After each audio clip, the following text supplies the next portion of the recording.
Hi, and welcome to another Memorial Hermann Facebook Live. I'm Evan Koch, and I am live here from Memorial Hermann Texas Medical Center with pulmonologist Dr. Jani, and we're here to talk about lung cancer screening.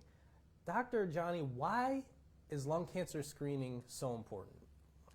Evan, about 160,000 deaths happen every year in US just from lung cancer. It's the most common cause of cancer death in this country.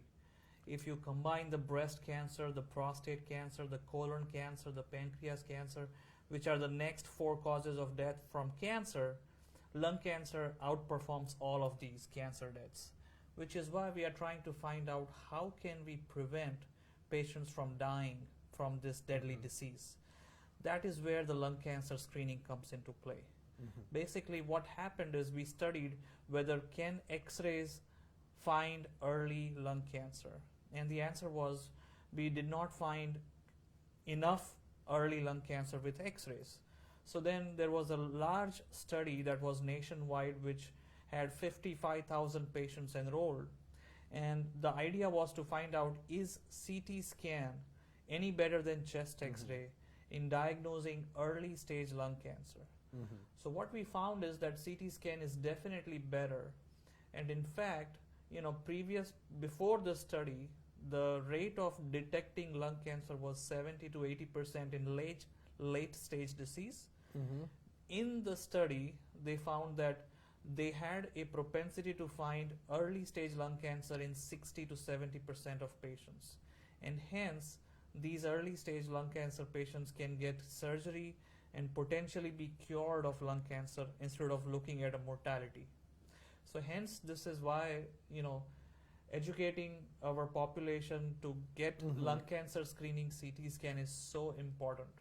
Yeah, those are absolutely staggering numbers. 160,000 people die each year from lung cancer related causes, correct? Yes. So that's a very sobering statistic that you just gave us.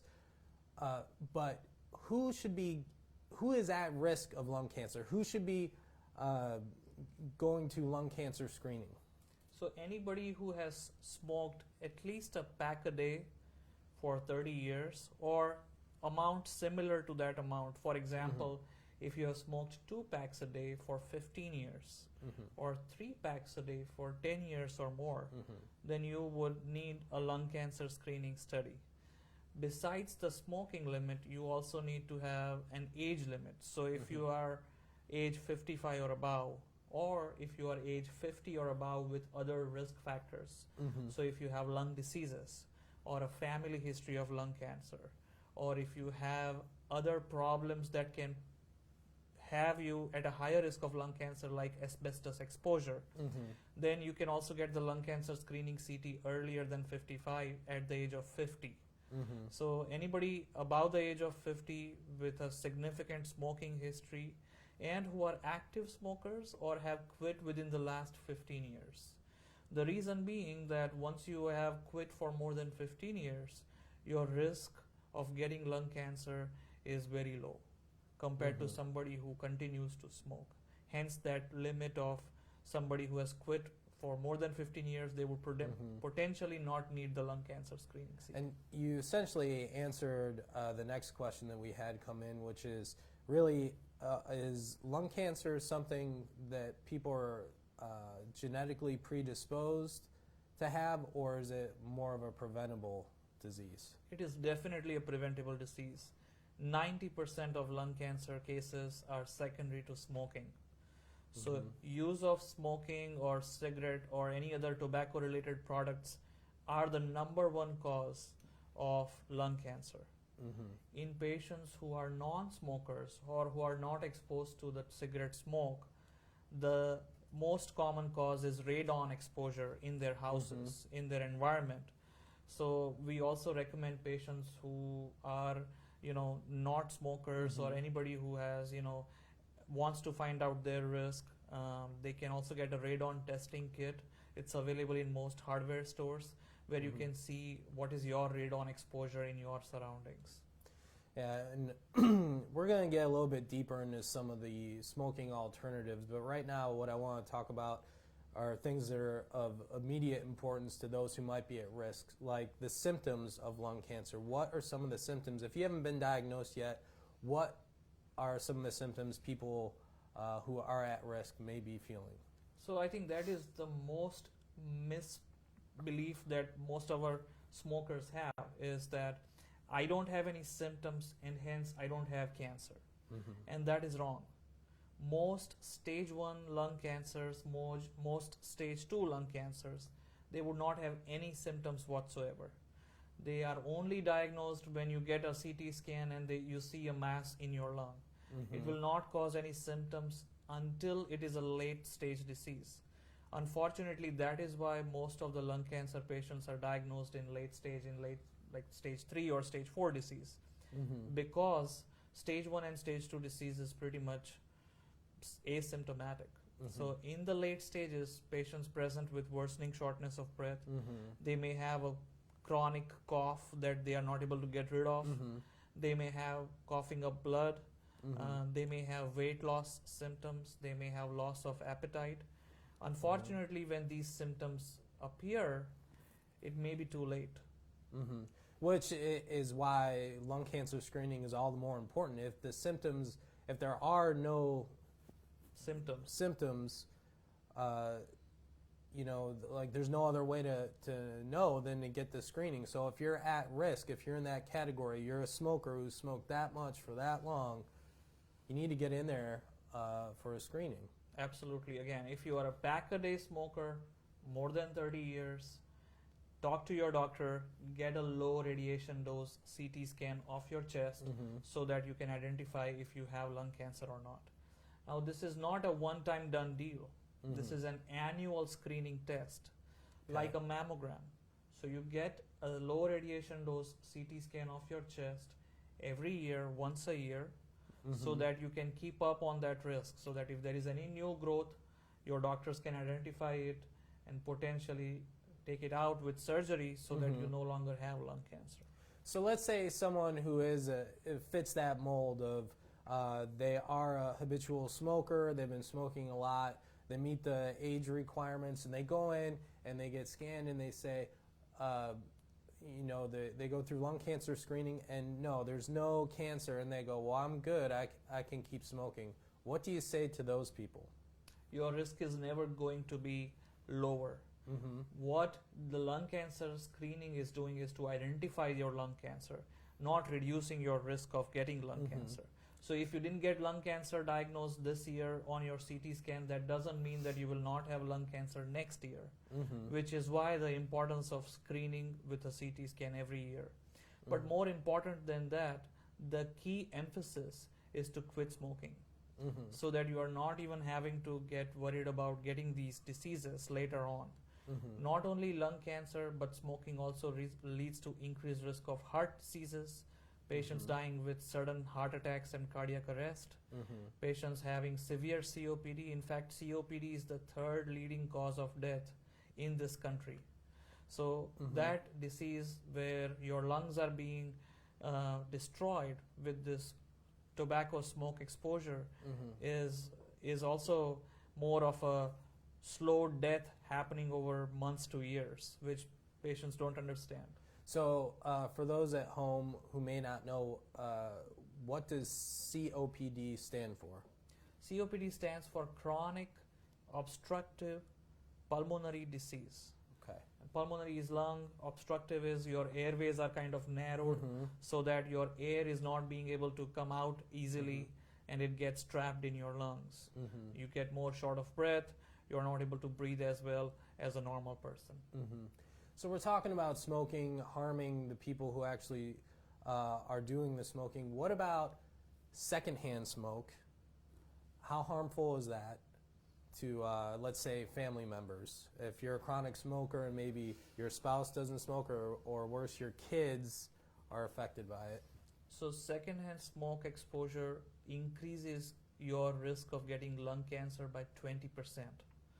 Wow. So compared to a never smoker and somebody who has never been exposed to cigarette smoke, your risk is 20% higher than that population. So we know that secondhand smoke exposure leads to lung cancer. So you should always avoid it.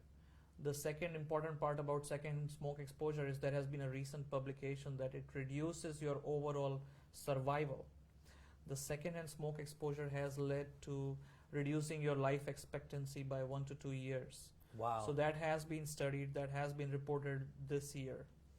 Along with that, secondhand smoke exposure patients are also more likely to develop diseases like asthma, diseases like chronic cough, diseases like bronchitis, increased risk of infections in their lungs, all because of smoke exposure from the cigarette smoking. Wow. So would they be, people who have been exposed to secondhand smoke, are they technically at risk? They are. Definitely, they are at risk of developing all these diseases that I just mentioned. Okay, and then so we have secondhand smoke, and I didn't know about this until a few years ago. What is third-hand smoke?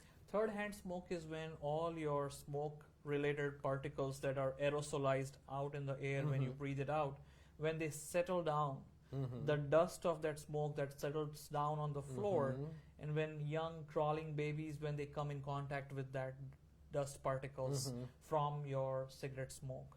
However, the third-hand smoke has not yet been studied well enough to be a causative agent for any lung damage.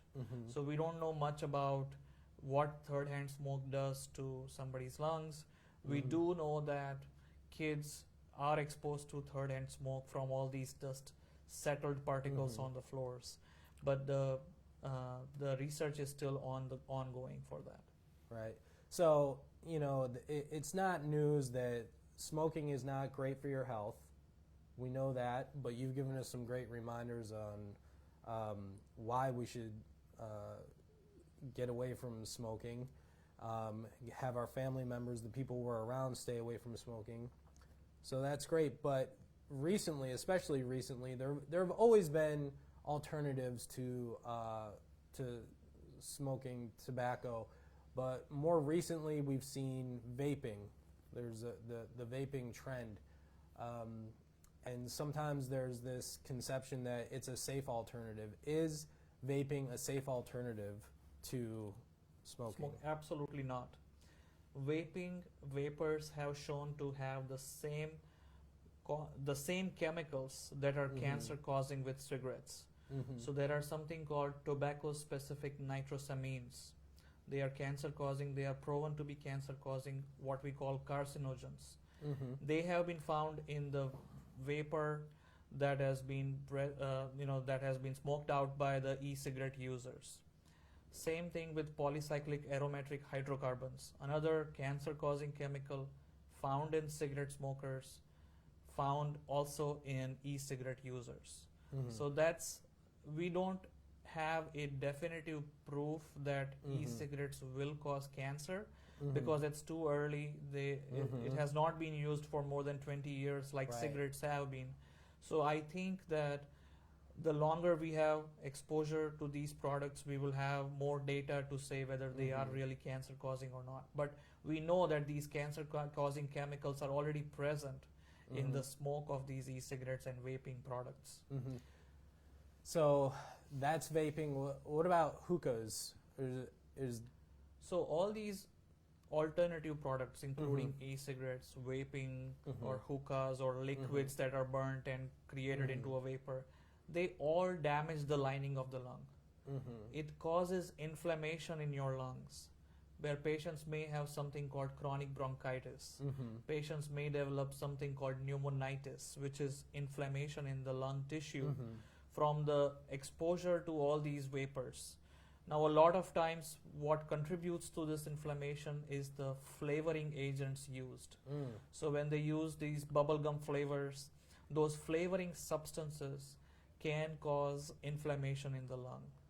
A more common flavoring substance that is used is diacetyl. That is definitely shown to cause inflammation, specifically in popcorn workers, that have been shown to cause inflammation in the lungs. So we know that e-cigarette use definitely causes lung damage. We know that e-cigarette, hookah, or vaping products definitely cause problems with inflammation in the lungs. What we still don't know is whether it will end up causing COPD or whether it will end up causing lung cancer, because these diseases are more chronic diseases. They take a long exposure before these diseases develop.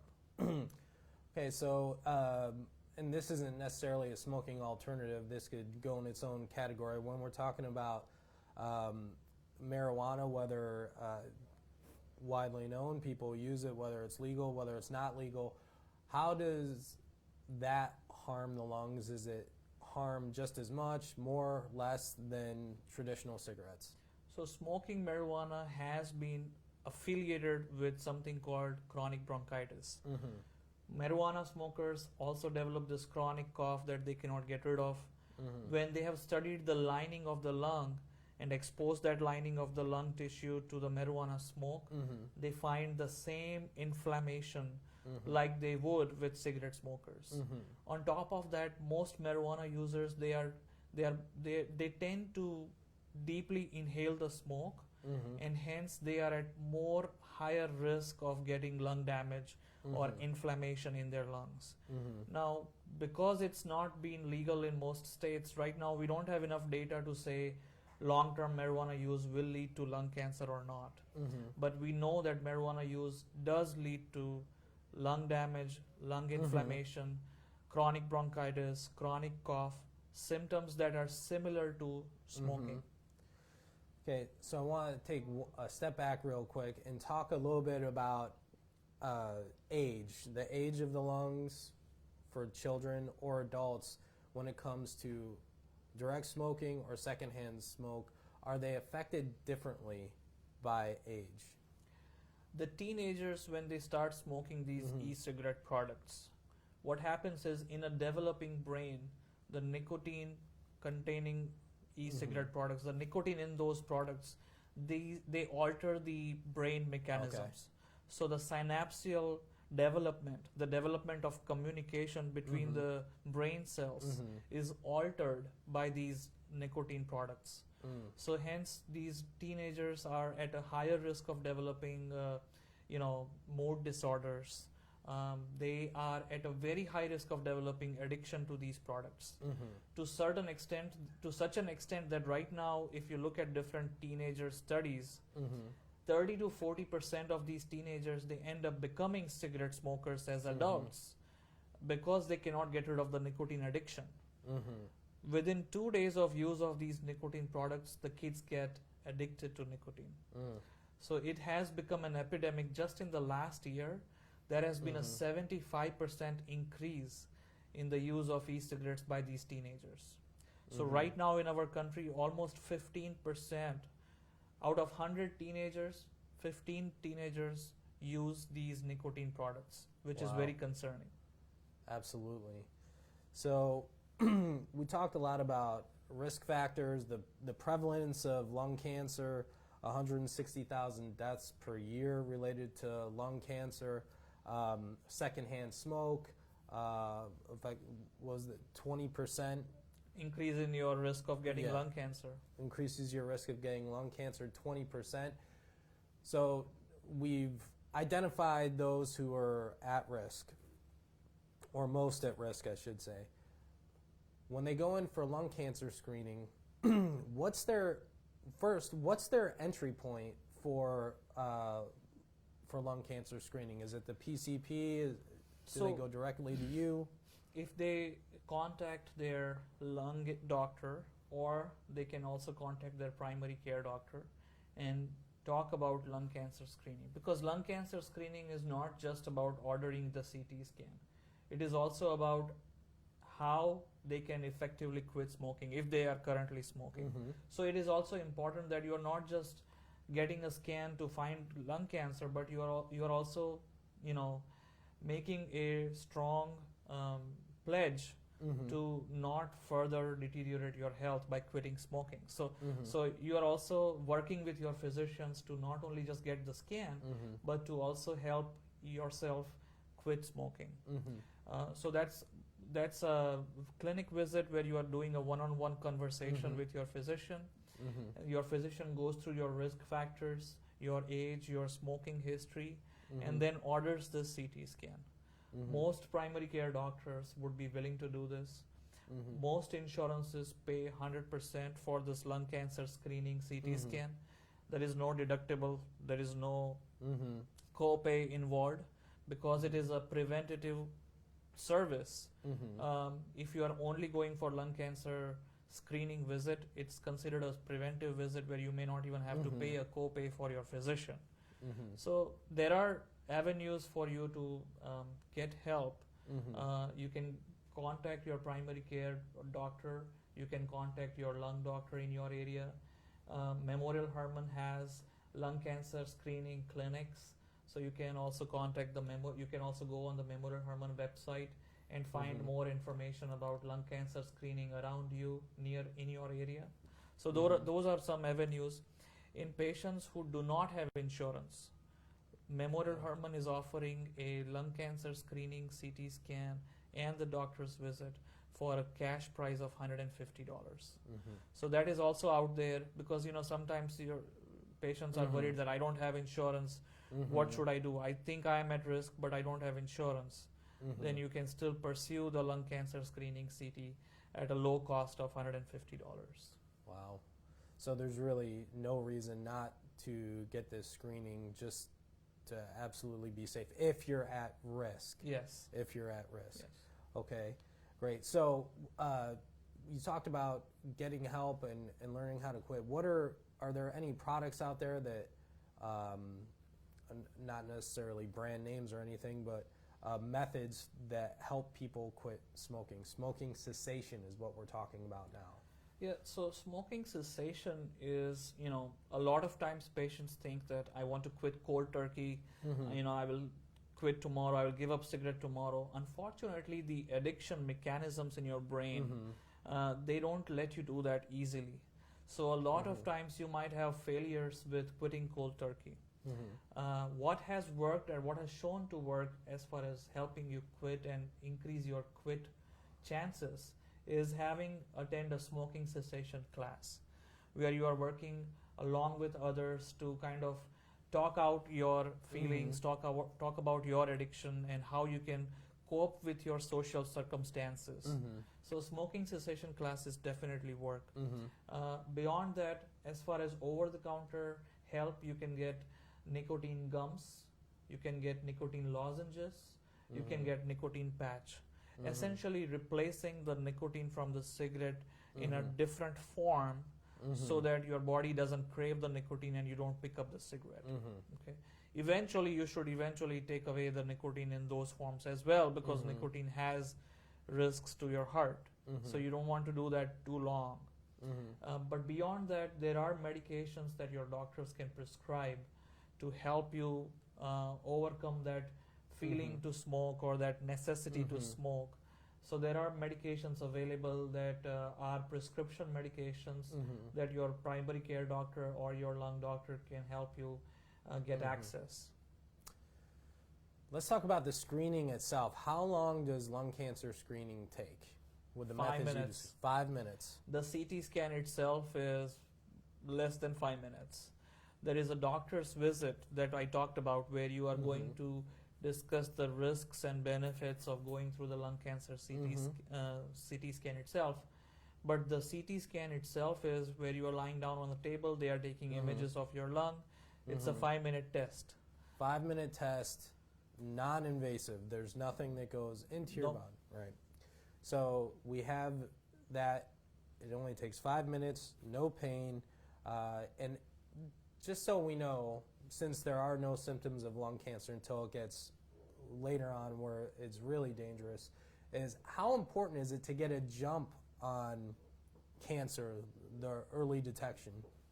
The main thing is lung cancer in an early stage in patients who have relatively healthy lungs and they are not having multiple diseases, it is curable where the physician, the cancer surgeon can remove that area of the lung and you are potentially cured of the cancer without going through radiation, without going through chemotherapy. But if you miss that window, you wait too long for your symptoms to develop, then unfortunately it may be too late for getting that cure. You may still be treated with chemotherapy and radiation, but never be cured of the cancer. And the higher the stage where you are diagnosed, the lesser the survival.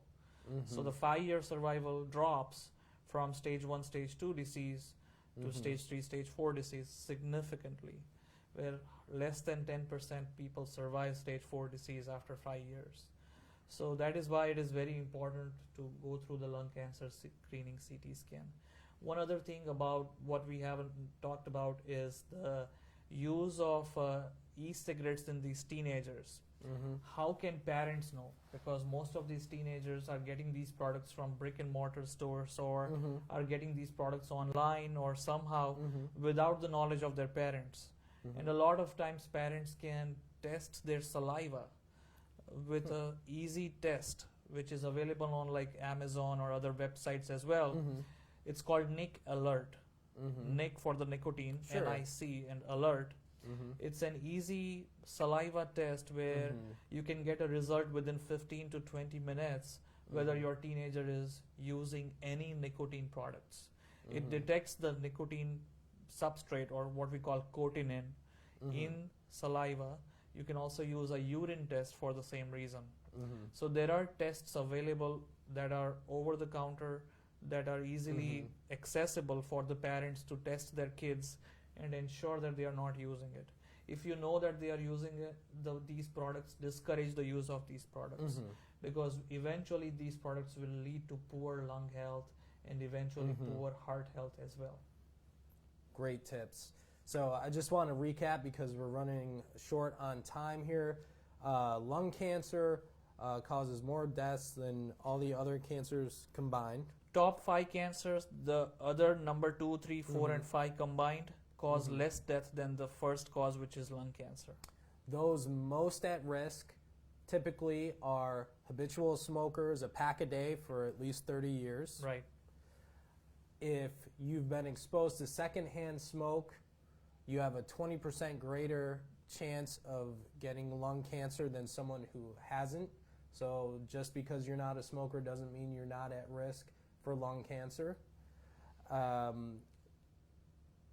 The CT scan, the lung cancer screening is available to basically everyone who is covered by insurance and for an affordable price. If you don't have insurance, it takes 5 minutes.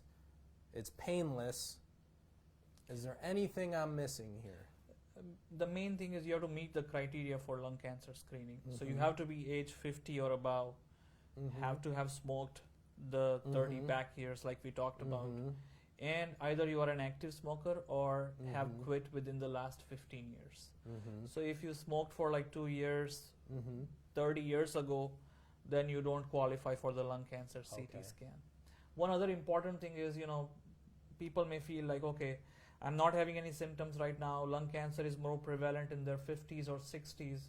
Why do I worry about quitting at the age of 35? And the answer is your life expectancy definitely goes down with your smoking. So if you quit smoking before the age of 40, you only lose 1 or 2 years of your life expectancy. As compared to the later you quit, you lose more years of your life expectancy the later you quit. Great. These are wonderful tips. If you want to learn more about lung cancer screening, or better yet, to schedule, let's go with schedule your lung cancer screening. If you're in this risk group, go to memorialhermann.org, click on Schedule Now to find a site where you can get your lung cancer screening, or call 713-222-CARE. That's 713-222-2273. I want to thank Dr. Pushan Jani for joining me here. I want to thank you for joining us for another Memorial Hermann Facebook Live. Continue to send your questions in the comments section and make sure you join us next time. Thanks so much. Thank you.